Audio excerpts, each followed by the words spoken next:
Rats needs no introduction as it is one of the most iconic maps in Counter-Strike history, but chances are you've been playing it all these years without realizing that it isn't what it seems.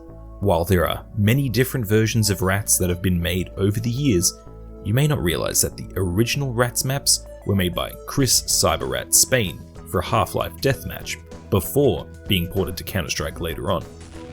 In case you couldn't tell, Rats maps are maps that make you feel extremely small by scaling everything else in the level up. While his original Rats Deathmatch map was released in August 1999, he didn't release his first Counter-Strike port of the map until 2001. In fact, the first Counter-Strike release of any of his Rats maps was Rats XL in February 2001.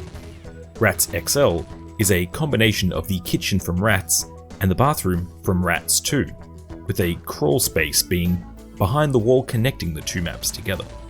He first released the map in April 2000, but after being asked by many people, he eventually began working on porting it over to Counter-Strike. In the README he released with the map, he stated that he felt it was not well suited to Counter-Strike, but thought that its bigger size would help it play better. He also made a point to mention that if you ever played DE Rats or DE Rats 2A in Counter-Strike, that those maps were not officially ported by him and felt that they were not up to his high standards that he set himself. Cyberrat officially released his version of the original Rats in August 2001 as Rats 2001. He retextured many surfaces to increase the visual fidelity of the map, and the goal of the map is for the T's to try and blow up a toaster, probably because anyone who has ever owned a toaster for more than a year knows that they stop working even if you spent hundreds of dollars on them. The map features a handful of traps for you to keep an eye out for, such as this rat trap that will instantly kill you if you get caught in it, or this stovetop, all of which are active because someone left them on, so if you walk on them you will take some damage. The most important trap of all is this can of bug spray that if anyone jumps on, it will turn the entire room into a big gas trap and will slowly kill anyone in the area. The map may seem like one big vast empty space with a few areas to stand on, but there are many paths hidden for the players to utilize to move around the map. This does mean that if the round gets down to a 1v1 situation, you could be sitting around waiting a while for other players to bump into each other, but most people seem to be fine with that. In October 2002, Rats 2002 was released, which was almost the exact same map. However, the map was made with 32 player spawns instead of the original 20. Even though the Rats 2 bathroom was fully playable in Rats XL, Cyberrat didn't actually release a straight port of his Rats 2 map until October 2002. That isn't to say that it's exactly the same, because it isn't. It features 32 spawns and some retexturing work that was also done, but the layout is basically the same as the bathroom in Rats XL. However, there was one pretty cool change made to the sniper spot up on the exhaust fan on this wall. In Rats XL, you take this lift all the way to the top and you can jump up and snipe enemies. In Rats 2 2002, you're able to get inside the fan for extra cover. However, if a player jumps in front of this button, it activates the fan and can kill you. So do this at your own risk. The objective for the T's in Rats 2 is to plant the bomb and blow up the toy boat in the bathtub. No children will be allowed to have fun in this bath ever again if they succeed, so the CTs try to stop them at all costs.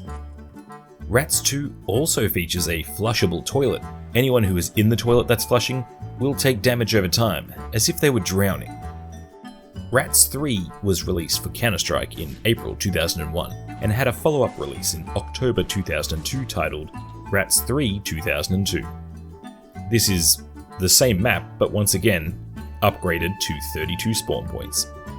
Rats 3 is set in a child's bedroom with the T's trying to blow up a toy UFO sitting on the kid's desk. It seems the T's really hate kids for some reason. People who played his other maps apparently had asked for a functioning light switch in the maps, so he added one in this mapping attempt. Other than this, the map isn't really that memorable, although it's still an important map, as it was the last Rats map he ever released. On his CyberRat website, he made a blog post back in November 2004 stating that he was probably going to produce a version of the maps for Counter-Strike Source, but he had no spare time at the time to do so. I can only assume he never did end up having any time to do so, because we never saw an official release of any of his Rats maps in Counter-Strike Source. But that didn't stop the community from enjoying the Rats universe that he had created. In fact, things were only getting started. Over the years, many mappers have tried their hand at making a Rats-style map. Gunslinger, who happens to be the man who is credited as the one who play-tested the original Rats maps, also happens to be credited as the man who brought us possibly the best version of a Rats map, Rats Leaked. This version of Rats has some big changes to the kitchen that helps it feel special in its own way. Not only was the lighting updated and the textures all changed, but this drawer in the kitchen bench has been left open for you to climb in and out of. There's also a cupboard up above the stove that you can climb in and on top of to get a really good vantage point, which also leads to a new vent added towards the T side of the map, which acts as another way for the Ts to make it over to the counter.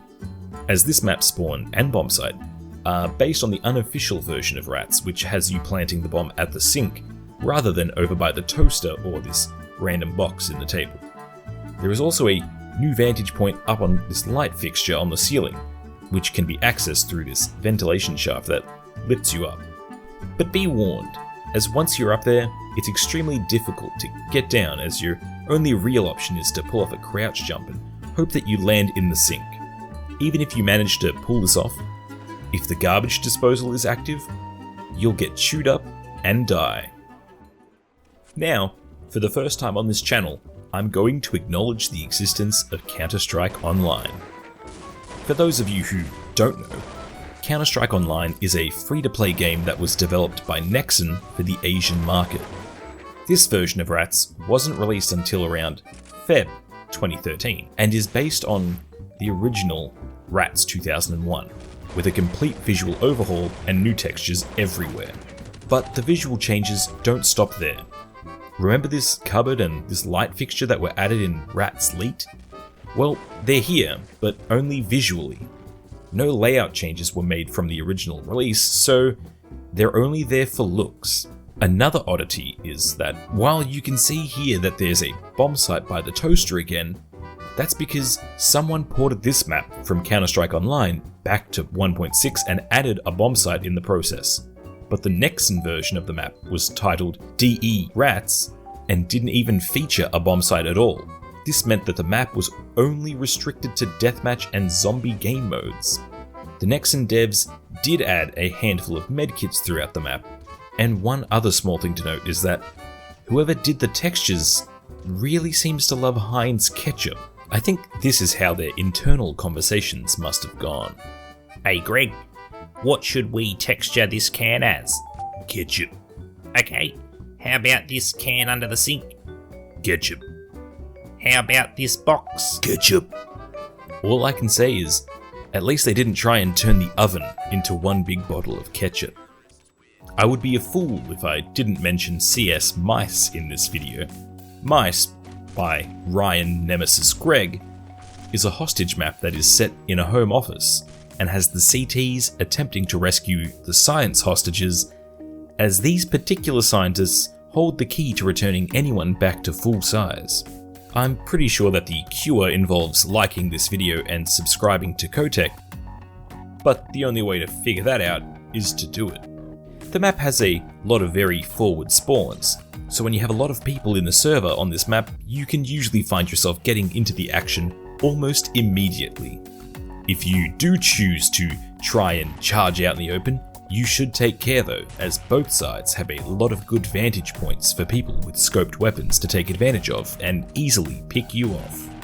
The CTs start on this side with this bulky AOC CRT monitor, and the rescue zone is here on the chair.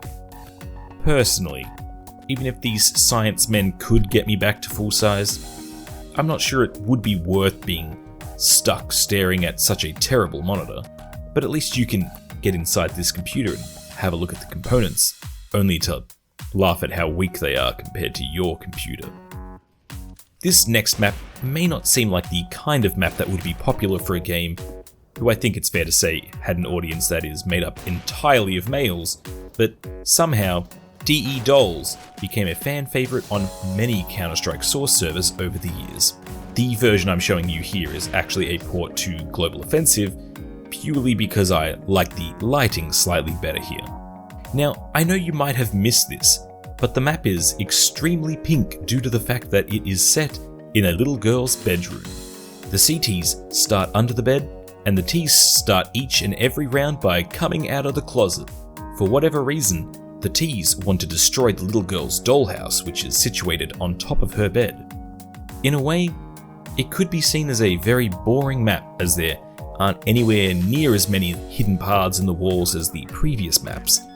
But somehow, the charm of the My Little Pony posters and the Hello Kitty bedsheets seem to make up for all of this and make up for one big fun experience.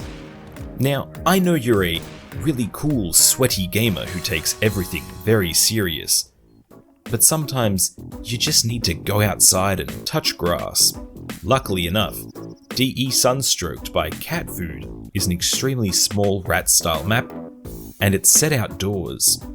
Unfortunately, someone hasn't cleaned up their back garden, so there's a lot of clutter everywhere. There's bags of fertilizers, a raging fire in a brazier, a garden gnome standing there menacingly with an axe in his hand, a laptop on an outdoor table, and somehow, with all of this clutter, the map still has 2 bomb sites. One is over here with these eggs under this workbench, and the other bomb site is located inside this chicken coop, right next to the hen. I can only assume that the Ts are angry that this particular hen has a drinking problem and needs to be killed as a result. But I'm not a farmer. Maybe a drunk hen produces the greatest eggs of all time, and I just don't realize it. Due to the fact that this map is extremely small, there is a lot of fast-paced action on the map, even with a lot of sight lines blocked by the clutter. The props are very well textured and everything looks very realistic. In case you didn't know, Cat Food went on to make a couple of maps that were even included in future operations for Counter-Strike Global Offensive. So I think it's safe to say that this origin story had a happy ending. With Counter-Strike 2 freshly out, and the workshop finally being added to the game, we're finally going to start seeing an influx of new maps and potentially the return of Rats 24/7 servers. There is already this version of Rats leaked on the workshop for play, so I can only assume that things will get better from here. Thank you very much for watching. I hope you've enjoyed this walk through some old maps that many of us had so many good memories with. If there's a Rats map that you think I should have covered but missed, please let me know in the comments. Leave a like if you liked the video and subscribe if you want to see more content like this, because there's always more on the way. Go play some Counter-Strike, and as always, take care.